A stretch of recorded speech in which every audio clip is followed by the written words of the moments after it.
तो बच्चों, आज की कहानी का नाम है दास्तान-ए इल्म। मेरा नाम इल्म है और मैं एक ऐसा खजाना हूँ जिसको ना कोई चुरा सकता है और ना लूट सकता है। मैं हमेशा इल्म से मोहब्बत करने वालों का साथ देता हूँ और जो लोग मुझे दिल लगाकर पढ़ते हैं तो मैं उन्हें कामयाबी तक पहुँचाता हूँ।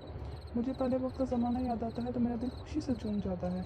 पहले वक्तों में लोग मुझे बहुत मोहब्बत करते थे और बिजली की रोशनी ना होने के बावजूद मुझे दियों में पढ़ते थे और ऐसे दिल लगाकर पढ़ते थे कि कामयाबी उनके सामने होती थी। लेकिन अब मुझे रट्टा लगाकर पढ़ा जाता है और इम्तिहान सर पर हों तो और ज़्यादा वक्त रट्टा लगाकर पढ़ा जाता है, वरना सारा साल तो यूँ ही गुजार दिया जाता है। लेकिन इनमें कुछ लोग ऐसे भी हैं जो मुझे हासिल करने के शौक़ में पढ़ते हैं और कामयाबी हर मुकाम पर उनके कदम चूमती है।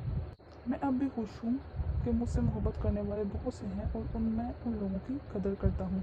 मेरे इल्म की बदौलत इंसान ने चाँद पर कदम रखा और साइंस में नई नई इजादात हुई और मेरे ही इल्म की बदौलत कायद-ए-आज़म मोहम्मद अली जिन्ना और इल्लामा इकबाल जैसे अजीम रहनुमाओं ने एक मुल्क आज़ाद पाकिस्तान बनाया।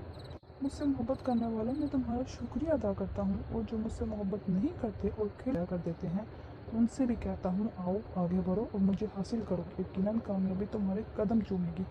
इस नसीहत के साथ कि पढ़ोगे लिखोगे बनोगे नवाब, खेलोगे कूदोगे होगे बड़ा। तो बच्चों, कहानी आपको पसंद आई